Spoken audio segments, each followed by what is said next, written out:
Bienvenue sur le podcast Entre quatre yeux. Je m'appelle Léa et je libère les pensées en prenant la parole. Bonne écoute. Attention warning, chaque épisode de mon podcast puise dans mes expériences de vie, vécues ou croisées, positives ou non. Elles sont devenues pour moi des véritables clés de compréhension, alors à vous de piocher ce qui vous parle. Je vais te parler aujourd'hui d'un truc qui me concerne aussi directement et qui me paraît central dans ma personnalité, mais dans la personnalité de beaucoup de personnes. L'obsession pour le contrôle.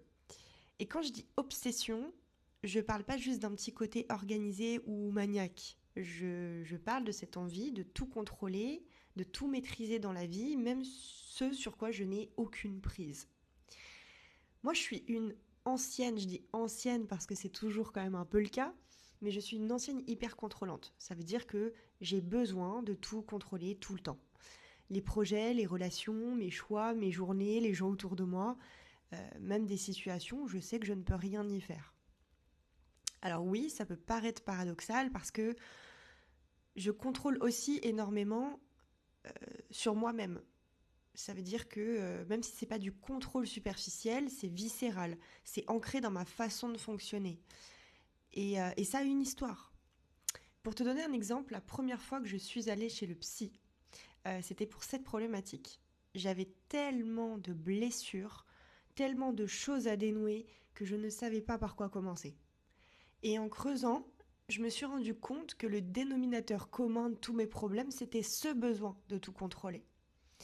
Pas parce que j'aimais ça, pas parce que c'était un hobby, mais parce que j'avais peur.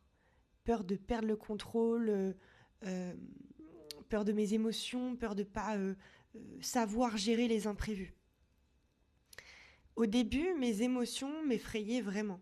Je ne savais absolument pas comment les accueillir, comment les laisser exister sans paniquer.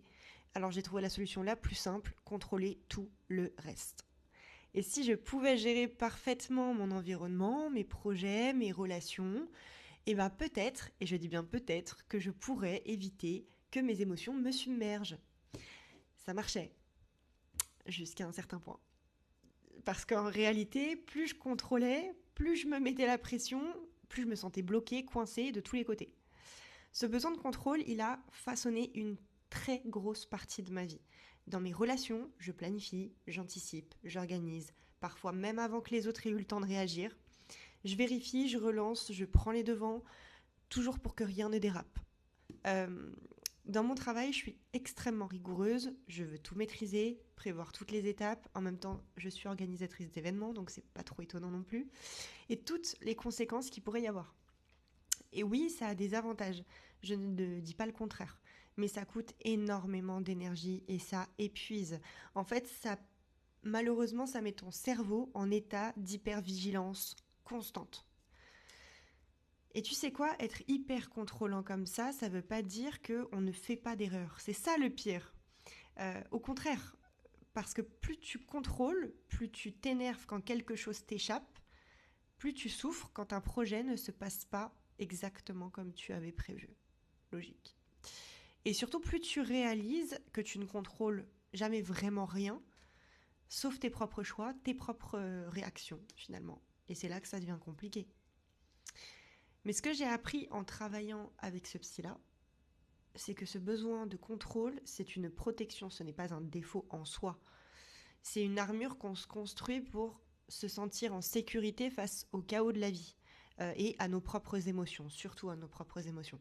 Comprendre ça, c'était un vrai tournant pour moi parce que c'est là où j'ai commencé à travailler sur l'accueil des émotions et sur le lâcher-prise progressif, sur le fait de respirer quand ça va pas comme prévu, et peu à peu, ce contrôle obsessionnel, il devient vachement moins lourd à porter. Aujourd'hui, je suis plus comme ça, je suis toujours une contrôlante. Je pense que ça fait vraiment partie de ma personnalité, mais je suis plus dans l'hyper-contrôle. Par contre, mon cerveau garde quand même son petit défaut d'être de temps en temps en hypervigilance, de peur qu'il y ait quelque chose qui tourne mal. Mais est-ce que j'ai arrêté d'être hyper contrôlante ? Non, pas complètement. Et je pense qu'en vérité, c'est pas réaliste d'espérer complètement supprimer ce trait de caractère chez vous. mais j'apprends à contrôler avec conscience, à choisir ce qui mérite vraiment de l'énergie et ce qui peut se laisser aller, à accepter que certaines situations ne dépendent pas de moi. Dans la vie, il y a des situations dont on reste tributaire, où on n'a aucun contrôle dessus. Et il n'y a pas le choix. Et c'est pas la fin du monde en fait si vous pouvez pas ou si je ne peux pas tout gérer. Parce que l'obsession pour le contrôle, ce n'est pas juste un trait de personnalité, c'est un chemin de vie. Un chemin pour apprendre à se connaître, à accueillir ses émotions et se faire confiance.